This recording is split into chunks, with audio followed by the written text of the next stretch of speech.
What is going on there, guys? Kempy here, and welcome back today to the Apple experiment with Manchester United.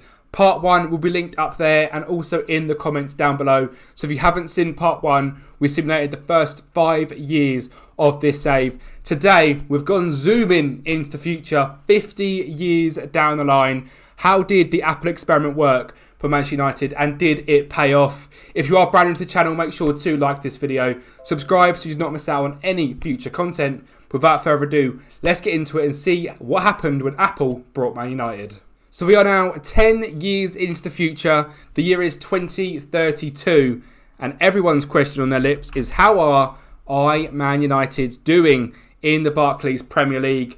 Van Nistelrooy is still the manager, which is exciting to see. Obviously, he was here after Ten Hag, and he has been here ever since. So since 2023, I think Ten Hag left. How has he been getting on then? The last time we were here was 2027. So he won the FA Cup in 29, won the Carabao in 30, the FA Cup in 31, the Community Shield in 31. But still no Premier League or Champions League for Man United. And Van Nistelrooy has not completed what he come here to do. He's not won the Champions League. He's not won the Premier League. He's just won the FA Cup and the Carabao Cup. Now, I am very interested in 10 years' time to see this Man United side and see if there's many people we recognise in there. And crikey, there is.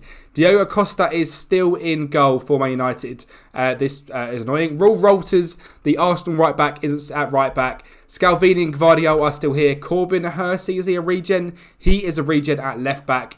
Felipe Carrasco is a regen at CDM, but oh my God, does he look good. He looks absolutely unbelievable. Brought from Sevilla. Christ, he looks good.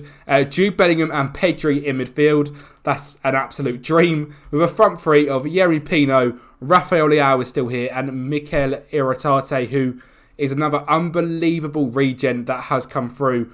Rafael Leao has now been here pretty much this whole save, and he's got over a 7.2 for every single season. Now 33 years of age, 286 games for Man U, 65 goals.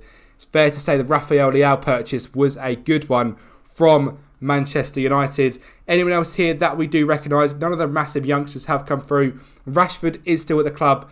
545 games now with 165 goals. He's still outrageously fast. Can still finish. He's got such good stats, Rashford, even at 34 years of age. Amin Nouri's here. Marcus Antonio's here. Ellery Balcom is in goal, which is an interesting one. In real life, currently sitting at Crawley, or Bromley even, so good for him. He's ended up at Man U. But clearly, the team is unbelievable, but we are not winning Premier Leagues, which begs the question, why on earth is Ruud van Nistelrooy still in a job?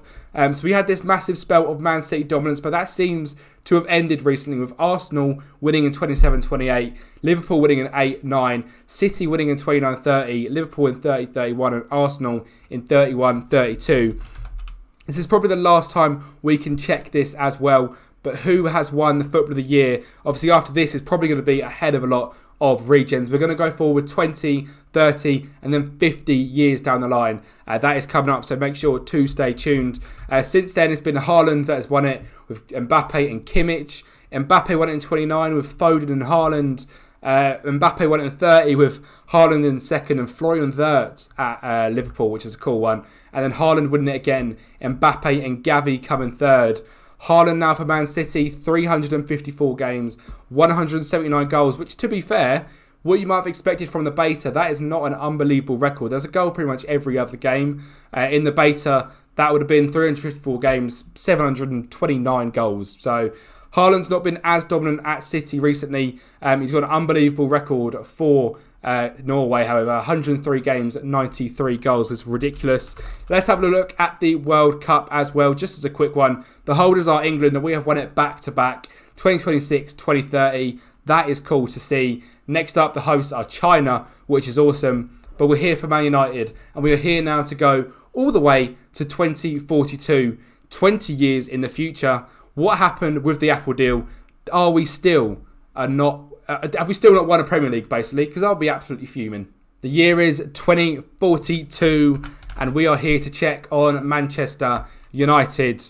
There is no manager, which is odd. I can see Number 21 has finally come. We have finally got another Premier League, and by the looks of it, another Champions League as well, which is good. So since Van Nistelrooy, he was sacked after 12 years and 187 days. He did win the Champions League, which is pretty cool, in 2034. The thought of Ruud lifting that Champions League for Man United, absolutely awesome. And he won the UEFA Super Cup as well before getting sacked and replaced by Marcelo Gallardo. He currently in real life is the manager of River Plate and is a very highly touted manager as well. Potentially was going to go to Barcelona, but did not. Before Xavi anyway. He won the FA Cup and the Community Shield, was sacked. Nick Cox took over as a caretaker. And Pochettino finally got his chance as Man U manager. He's going to have to wait 14 years till 2036. But he did come in as the manager and did win a Premier League title in 5 years. He won 1 Premier League and 2 Carabao Cups, which is interesting. Not a great 5 years, not awful. However, we'd take that in real life. Somehow Jude Bellingham is still here and he's still the vice captain and he's still absolutely outrageous. 631 games for Man U. There's not a season here either where he has dipped under a 6 rating. So Jude Bellingham in 2042... that hurts my head, is still the vice-captain of Man United. The facilities are unbelievable still. Balance-wise, they've got 192 million in the budget. Have they been spending big? Didn't spend big last year at all. 187 million before that. Just 10 million, 400 million. Anthony Heatley, I'm guessing he's a goalkeeper. For 108 million, the world's gone bonkers. Narkis Khan, 187 on a centre-back. Or left wing, or right wing, or CDM. Unbelievable. That amount of money is absolutely crazy. Anyone else has come in on massive, massive fees. The money we're spending is outrageous. So to only have, just one more Premier League title and one more Champions League in the next 20 years, and we're spending this much money, is a bit heartbreaking to see. Now we're getting to the point where we might see some real players come in. There is no one massive that I'm noticing has come in. Obviously, no one really come in either last time either. So that is that. We are spending a ridiculous amount of money on transfers. But you can see, just from this, that Man U could effectively run itself. The revenue Man U bring in is absolutely outrageous in real life. Old Trafford's been extended as well, 94k. So they put some work into Old Trafford, which is nice. But the money that the Man U are paying in real life just into debt is astronomical amounts of money. And you can see just from this experiment, Man U can literally run themselves, spend £250 million a year on transfers and, challenge for titles and Champions Leagues.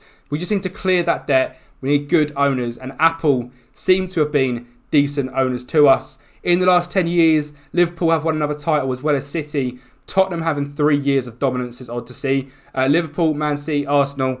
United have finally got that trophy. We've only got 18 years to wait. So that'll be 2012. That'll be 28 years. Oh, I can't go another 18 years of my life without Man U win the league. So Apple win the league, buy us and buy more players. Arsenal as well winning the league previously. World Player of the Year, there's not much point in checking. We'll just check the World Cup quickly then before we go ahead to the 50-year stage. It is currently ongoing. Spain have won it back to back, which is interesting to see. And is now held in France. We can't see who's going to win this one just yet. But like I said, we're here for Man U. Poch is now the Real Madrid manager. Let's go forward right the way to 2072. Will Jude Bellingham still be the vice captain of Man U? In Jude's case, I hope not. Well, I'm now 73 years of age. This beautiful face has managed to keep itself for all this time. But how have Man United been getting on? Let's have a little look at how Man United are getting on. 28 league titles, 6 Champions League. Now that is good to see. Old Trafford still at 94,000 capacity. The youth facilities and everything is still pretty much at 20. It looks like we come third in this most previous year, and Tottenham have had a massive spell of domination. Managers are now regens too. Diego, the 43-year-old, is our manager, and his managerial stats, to be fair to him, fantastic. But who has been in charge of Man U since we were last here? And I can see some very, very cool names among that list. First off, Domenico Tedesco, Paul McShane, Erdin Terzic was coming, Nico Williams came in as a caretaker, and Wayne Rooney got the job at Man U in 2052. He brought us a Europa Conference League in 3 years, so, didn't do too well. And it looks like, actually, to be fair, the best manager we've had is Domenico Tedesco from where we last come in. He won a Premier League, a Community Shield, a Carabao, a Europa League, and another Premier League. So Domenico Tedesco, is he a real guy? Let's have a little look. I don't recognise the name, but he is. Looks like he's a manager at... he's the Wolfsburg manager in real life and was at Leipzig last year. So that's poor knowledge from me, but he is the man we need in charge. Going back up to Wayne Rooney then, won the Europa Conference League, had a 58% win percentage. I would just love to see Wazza in charge of Man U one day, but he retired from management, and Filip Juricic come in, the Serbian, and he retired from management with just an FA Cup. And Jude Bellingham, he's not the vice captain, he was the manager in 2060 and till 2062. Jude Bellingham was the Man U manager, and Christ was he a good manager. Premier League winners, Champions League winners, Community Shield winners, Premier League winners again. Jude Bellingham at the helm is what we need. Richie Obongo come in after him after Jude resigned. He did fantastic as well in the 3 years he was here. Community Shield, Premier League, FA Cup, Carabao, Premier League, FA Community Shield. He then left. Wellington Barbarito come in and was sacked.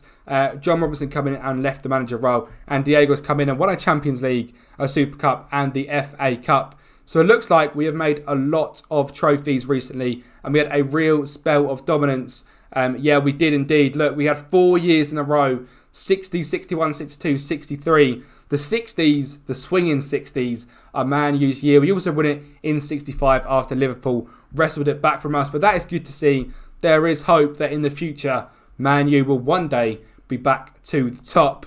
Because I am fed up and sick of it. But then you get 5 years of Spurs dominance. So also not great to see. Sadly, City are still here. Southampton look to be a good side. Bournemouth are a good side.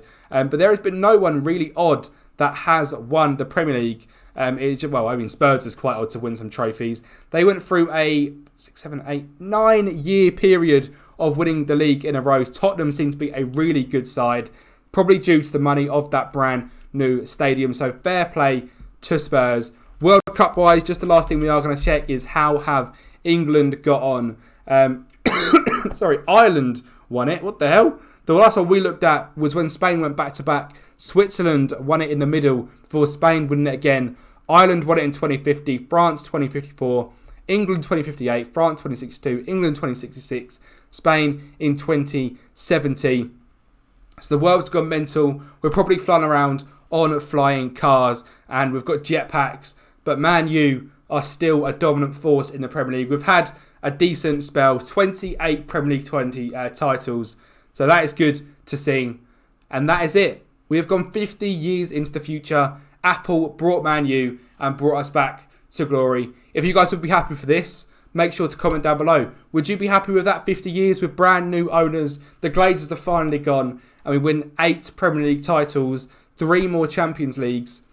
I wouldn't mind it. It's not unbelievable. It's not shocking. And at least the owners are decent now. Thank you guys for watching. Like the video for more experiments like this and subscribe so you don't miss out on anything in the future. We've got a Wrexham save currently ongoing as well, so make sure to give that a watch. Thank you for watching and I'll speak to you all next time.